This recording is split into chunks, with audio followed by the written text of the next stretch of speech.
علیکم ورحمۃ اللہ وبرکاتہ۔ الحمد للہ رب العالمین والصلاة والسلام علی سید الانبیاء والمرسلین وعلی آلہ واصحابہ اجمعین، اما بعد فاعوذ باللہ من الشیطان الرجیم، بسم اللہ الرحمن الرحیم۔ قال النبی صلی اللہ تعالی علیہ وسلم: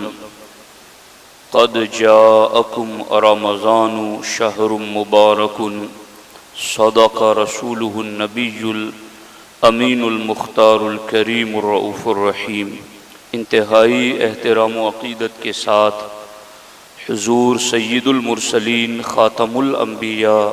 شفیع المذنبین، رحمت للعالمین، خاتم المعصومین، راحت العاشقین، صلی اللہ تعالی علیہ وآلہ واصحابہ وبارک وسلم کی بارگاہ میں اپنی غلامی کا ثبوت دیں، اور جس طریقے سے میں پڑھا ہوں میرے ساتھ مل کر حضور دل کے ساتھ نذرانے محبت پیش کریں۔ الصلاۃ والسلام علیک یا رسول اللہ، الصلاۃ والسلام علیک یا حبیب اللہ، الصلاۃ والسلام علیک یا نبی اللہ، وعلى آلك وأصحابك يا نور الله، صلی اللہ تعالی علیہ وسلم۔ دوستان محترم، اللہ کے رسول حضور سید المرسلین صلی اللہ تعالی علیہ وآلہ وسلم ماہ رمضان کا استقبال کس طریقے سے فرماتے تھے، اور آقا علیہ الصلاۃ والسلام ماہ رمضان کے حوالے سے اپنے صحابہ کو کس طریقے سے مبارکباد پیش کرتے تھے۔ دوستان محترم، جیسے ہی رجب شریف کا مہینہ شروع ہوتا، اللہ کے رسول صلی اللہ تعالی علیہ وآلہ وسلم ماہ رمضان تک پہنچنے کی دعا کرتے اور اللہ کی بارگاہ میں یوں عرض کرتے: اللہم بارک لنا فی رجب و شعبان وبلغنا رمضان۔ اے اللہ، ہمارے لیے رجب اور شعبان کو برکت والا بنا دے اور ہمیں رمضان تک پہنچا دی۔ تو ماہ رمضان کی آمد سے 2 مہینہ قبل، 2 مہینہ پہلے سے ہی اللہ کے رسول علیہ الصلاۃ والسلام ماہ رمضان تک سلامتی کے ساتھ پہنچنے کی اللہ کی بارگاہ میں دعا کرتے تھے، اور جب ماہ رمضان جلوگر ہو جاتا تو پھر اللہ کے رسول علیہ الصلاۃ والسلام کیا دعا کرتے تھے؟ سرکار جب ماہ رمضان شروع ہوتا تو یوں دعا کرتے: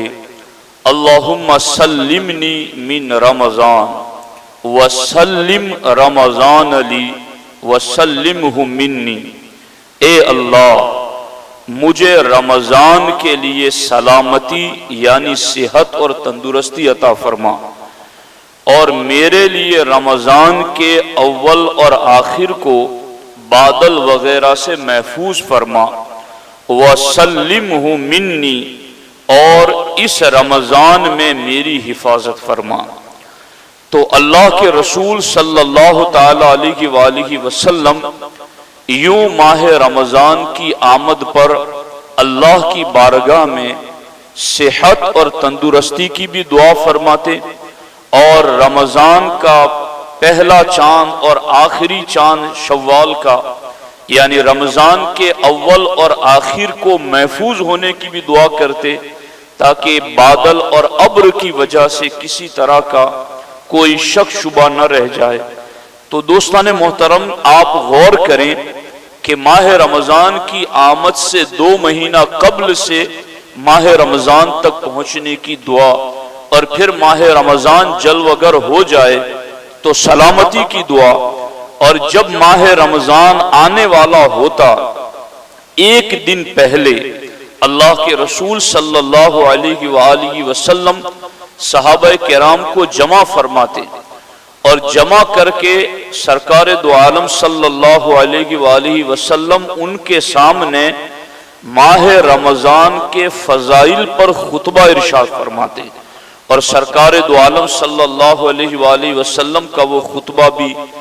کتابوں میں موجود ہیں۔ حضرت سلمان فارسی سے روایت ہے، ہمارے آقا علیہ السلام نے ارشاد فرمایا، قد اظلکم شہر عظیم شہر مبارک، اے میرے صحابہ تم پر ایک برکت والا اور عظمت والا مہینہ سایہ فگن ہونے والا ہے، یعنی تمہارے اوپر وہ سایہ کر دے گا رحمت کا، بخشش کا، مغفرت کا،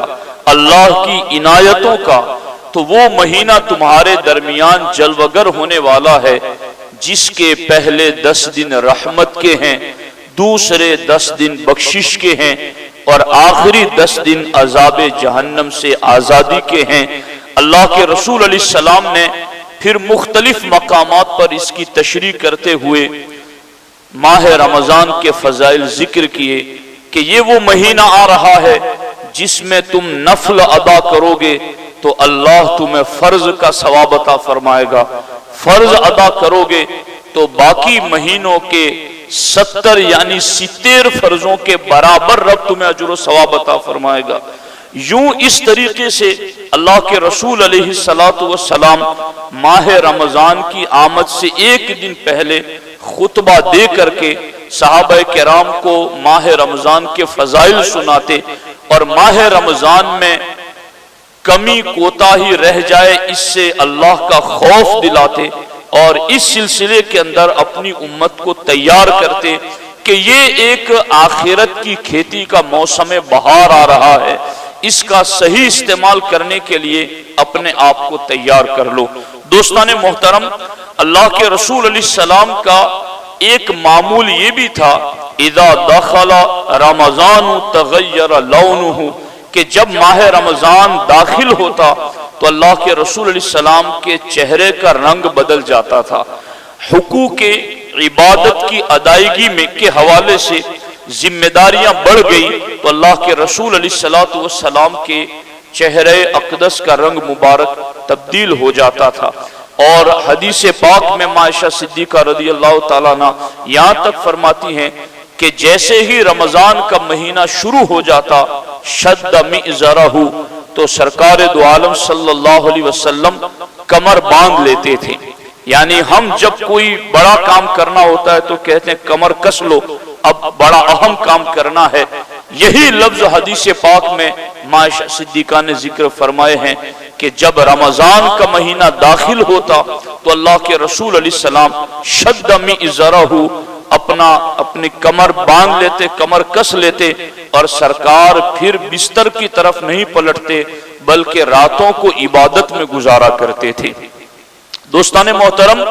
اللہ کے رسول علیہ السلام جب ماہ رمضان شروع ہوتا تو کیا عمل کرتے اور کن اعمال کے ذریعہ ہمیں رمضان شروع کرنے کا حکم دیا ہے، کچھ وظائف بھی ہیں، وہ میں آپ کے سامنے عرض کرتا ہوں، ان کو سنیے بھی اور ان کو یاد رکھنے کی بھی کوشش کریں۔ ایک روایت میں یہ بھی آیا ہے کہ جو ماہ رمضان المبارک کی پہلی شب میں سورہ فتح پڑھتا ہے وہ سال بھر ہر قسم کی آفات و بلیات سے محفوظ رہتا ہے۔ سورہ فتح پڑھنا ہے، انا فتحنا لک فتحا مبینا۔ اس سورہ مبارکہ کو چند رکوع پر مشتمل ہے، مختصر ہے، بآسانی پڑھ سکتے ہیں۔ تو ماہ رمضان کا جیسے ہی چاند نظر آئے تو اس کی پہلی رات میں تراویح کے بعد پڑھ لیں، تراویح سے پہلے، مغرب سے عشاء تک میں پڑھ لیں، پہلی رات میں سورہ فتح جو پڑھ لیتا ہے اسے پورا سال آفات و بلیات سے حفاظت کی بشارت عطا کی گئی ہے۔ اس سلسلے میں تاجدار حل عطا حضرت شیر خدا مشکل کشا مولا علی رضی اللہ تعالی عنہ فرماتے ہیں، اگر اللہ تعالیٰ کو امت محمدیہ کو عذاب سے دوچار کرنا ہوتا تو اس امت کو ماہ رمضان اور سورہ اخلاص کبھی نہ عطا فرماتا۔ یعنی گویا اللہ تعالیٰ نے یہ دو چیزیں عذاب سے بچنے کا ہمیں ہتھیار دیا کہ ان دونوں کے ذریعہ عذاب جہنم سے اپنے آپ کو بچا لو، تو وہ ماہ رمضان ہمارے درمیان جلوگر ہونے والا ہے جس کی برکتیں لوٹ کر ہم اپنے آپ کو عذاب جہنم سے بچا سکتے ہیں۔ اس سلسلے کے اندر اللہ کے رسول صلی اللہ تعالی علیہ وآلہ وسلم نے یہ بھی ارشاد فرمایا، جو شخص ماہ رمضان المبارک میں اپنے والدین کی خدمت اپنی طاقت کے مطابق کرتا ہے، اللہ تبارک و تعالی اس پر خصوصی نظر رحمت فرماتا ہے۔ اور اللہ کے رسول علیہ الصلوۃ والسلام ارشاد فرماتے ہیں، اور ایسے شخص کی جو ماہ رمضان میں اپنے والدین کی اپنی طاقت بھر خدمت کرتا ہے، اللہ تعالیٰ اس پر نظر رحمت فرماتا ہے اور میں اس کی بخشش کا ذمہ لیتا ہوں، اس کی میں بخشش کراؤں گا۔ اور جو عورت ماہ رمضان المبارک میں اپنے شوہر کی رضا جوئی میں اپنے شوہر کو راضی اور خوش رکھنے میں مصروف رہتی ہیں، اللہ تبارک و تعالی ایسی عورت کو جنت میں حضرت مریم اور حضرت آسیہ رضی اللہ تعالی عنہما کا پڑوس عطا فرمائے گا۔ تو عام طور پر رمضان میں چونکہ عورتوں کو ایک الگ وقت میں اٹھ کر کھانا بنانا ہے اور سارے گھر کی ذمہ داریاں نبھانا ہے، تو جہاں کچھ تکلیفیں مشقتیں ہیں وہیں پر اجر و ثواب بھی بہت زیادہ ہے۔ اس لیے خواتین اسلام اس سلسلے میں اپنا مزاج درست رکھیں اور اپنے آپ کو نارمل رکھ کر کے اپنے شوہر کی رضا جوئی میں مصروف رہیں۔ ان کے لیے جنت کی تو بشارت ہے ہی ہے، حضرت مریم اور حضرت آسیہ کے پڑوس کی بشارت عطا کی گئی ہے۔ تو یہ حضرت مریم کی نیکیاں دیکھو، حضرت آسیہ کا ایمان دیکھو،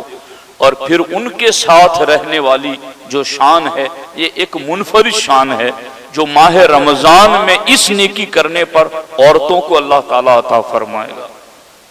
اس سلسلے میں اور بھی چند وظائف ہیں جو میں آپ کے سامنے عرض کرتا ہوں، جو ابتدائی دنوں کے حوالے سے ہیں۔ جو شخص ماہ رمضان کا چاند دیکھ کر اللہ کی حمد و ثنا بجا لائے، الحمدللہ رب العالمین پڑھے، سبحان اللہ، الحمدللہ،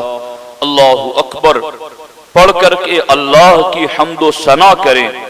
اور 7 مرتبہ سورہ فاتحہ پڑھے، تو اسے مہینہ بھر آنکھوں میں کسی بھی قسم کی شکایت نہیں ہوگی۔ تو ماہ رمضان کا چاند دیکھ کر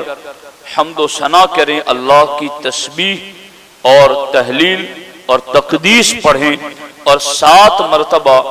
سورہ فاتحہ پڑھ لیں، تو انشاءاللہ عز و جل اللہ کی رحمت اس کا سہارا بنے گی اور اس کے لیے آنکھوں کی تکلیفوں سے حفاظت کی بشارت ملے گی۔ حضرت مولا علی رضی اللہ تعالیٰ عنہ سے روایت ہے، اللہ کے رسول علیہ السلام نے ارشاد فرمایا، جب تم مہینے کے آغاز پر چاند دیکھو تو یہ دعا پڑھ لو، الحمدللہ الذی خلقک وقدر لک منازل وجعلک آیۃ للعالمین۔ اگر نیا چاند دیکھ کر ماہ رمضان کا یہ دعا پڑھ لیں گے تو اللہ تبارک و تعالی فرشتوں کے درمیان اس بندے پر فخر کا اظہار فرماتا ہے، اور رب فرشتوں سے فرماتا ہے، اے میرے فرشتوں، گواہ ہو جاؤ میں نے اپنے اس بندے کو عذاب جہنم سے آزاد فرما دیا۔ تو یہ بڑے آسان اور نہایتی کم وقت میں آسانی کے ساتھ پڑھے جانے والے وظائف ہیں جن کی طرف ہمیں توجہ دینی چاہیے۔ اب اس سلسلے میں ایک اہم بات آپ کے سامنے عرض کر کے پھر گفتگو کو ختم کرتا ہوں، اور اس کو بہت ہی توجہ کے ساتھ آپ سماعت کریں۔ اللہ کے رسول علیہ الصلوۃ والسلام نے ارشاد فرمایا، ماہ رمضان المبارک سال کا دل ہے، جب یہ درست رہے گا تو پورا سال درست رہے گا۔ تو ماہ رمضان المبارک کو پورے سال کا دل قرار دیا گیا ہے، اور کہا گیا کہ جب یہ درست رہے گا تو پورا سال درست رہے گا۔ تو پھر ہمیں اس ماہ رمضان کو درست رکھنے کی کتنی بھرپور کوشش کرنی چاہیے۔ اب اس سلسلے کے اندر علامہ ابن جوزی علیہ الرحمہ نے ایک بڑی پیاری مثال ذکر کی ہے۔ وہ فرماتے ہیں کہ حضرت یعقوب علیہ السلام کے بیٹوں میں حضرت یوسف علیہ السلام انہیں سب سے زیادہ محبوب تھے۔ تو جو 12 بیٹوں میں ایک یوسف یعقوب علیہ السلام کو سب سے زیادہ محبوب تھے، اسی طریقے سے سال کے 12 مہینوں میں ماہ رمضان اللہ کو سب سے زیادہ محبوب ہیں۔ ادھر حضرت یعقوب علیہ السلام کے بیٹوں نے حضرت یوسف کو یعنی اپنے بھائی کو تکلیف بھی دی، مارا پیٹا بھی، اور انہیں کنویں میں بھی پھینک دیا، پھر کنویں سے نکال کر بیچ بھی دیا، اور سارے کچھ مراحل ہو چکے۔ اس کے بعد جب حضرت یوسف علیہ السلام مصر کے تخت پر جلوہ گر ہوئے اور یہ سارے بھائی سامنے کھڑے تھے، اس وقت حضرت یوسف علیہ السلام نے کہا تھا، لا تثریب علیکم اليوم، آج میں تمہیں کوئی ملامت اور ڈانٹ ڈپٹ بھی نہیں کروں گا، میں تمہارے لیے اللہ کی بارگاہ میں مغفرت کی دعا کرتا ہوں۔ پھر حضرت یوسف علیہ السلام نے دعا کی اور اللہ نے حضرت یعقوب علیہ السلام کے 11 بھائیوں کو معافی عطا فرما دی۔ ابن جوزی فرماتے ہیں کہ جو مقام حضرت یعقوب کی بارگاہ میں یوسف کا تھا، تو یوسف ایک تھے اور یعقوب کے سب سے زیادہ محبوب تھے، مگر اس ایک کی دعا کی وجہ سے اللہ نے باقی کی خطاؤں کو معاف کر دیا۔ یوں ہی ماہ رمضان 12 مہینوں میں اللہ کو سب سے زیادہ محبوب ہے۔ اگر اس مہینے میں مومن اللہ کی عبادت کرتا ہے، توبہ کرتا ہے، گناہوں سے باز آ جاتا ہے، اور رمضان کے جو حقوق ادا کرنے ہیں اس طریقے سے حقوق ادا کرتا ہے، تو پھر ماہ رمضان بھی اللہ کی بارگاہ میں بخشش کرے گا، تو رب 11 مہینے کے گناہوں کو معاف فرما دے گا۔ لیکن ماہ رمضان کا حق تو ادا کیا جائے۔ ہمارے آقا علیہ السلام نے فرمایا، کتنے روزہ دار ایسے ہوں گے جنہیں سوائے بھوکا پیاسا رہنے کے اور کچھ نہیں ملتا ہے۔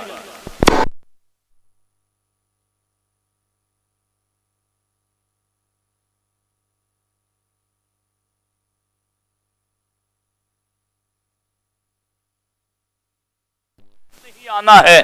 وہ سوائے بھوک پیاس کے اور کچھ نہیں کرتے، وہ صرف بھوکے اور پیاسے رہتے ہیں اور کچھ فائدہ نہیں ہے ان کو۔ تو یاد رکھو، رمضان کا روزہ رکھو تو یوں نہیں کہ پھر پوری رات کیرم لے کر بیٹھیں اور گیمیں کھیلیں، دن کو یوں پاس کریں۔ قرآن اترا ہے رمضان میں، اور یاد رکھنا حضرت موسیٰ علیہ السلام کو تورات دینی ہوئی تو رب نے کہا پہلے 40 دن اعتکاف کرو، روزے رکھو، پھر تورات دی۔ ہمارے آقا علیہ السلام کو ایک روایت کے مطابق 25 رمضان کو قرآن کا نزول شروع ہوا، اور سرکار اس وقت غار حرا میں روزے سے تھے، مسلسل روزے رکھ رہے تھے۔ روزوں سے طبیعت پاک ہو جاتی ہے اور قرآن کے انوار لینے کے قابل ہو جاتی ہے۔ تو ایسے رمضان کی پاک گھڑیوں میں گیم کھیل رہے ہیں، کیرم کھیل رہے ہیں، کرکٹ کھیل رہے ہیں، ٹائم پاس کر قرآن میں غور کرو، اور قرآن کو سمجھ کر پڑھنے کا یہ وقت ہے۔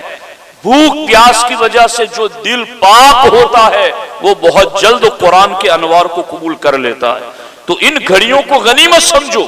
اور کسی طرح کے فالتو فضول بیکار بے مقصد کام کے اندر ہرگز نہ پڑو، بلکہ اپنے آپ کو تقسیم کر لو۔ میں تو یہ کہتا ہوں ابھی سے، رمضان ابھی 3-4 دن بعد آئے، اپنا ذہن بنا لو کہ مجھے سحری کے وقت اٹھنا ہے، اور سحری کا ٹائم ختم ہونے سے آدھا گھنٹہ مجھے کھانے میں لگتا ہے، 15 منٹ لگتے ہیں، 15 منٹ پہلے اٹھوں گا،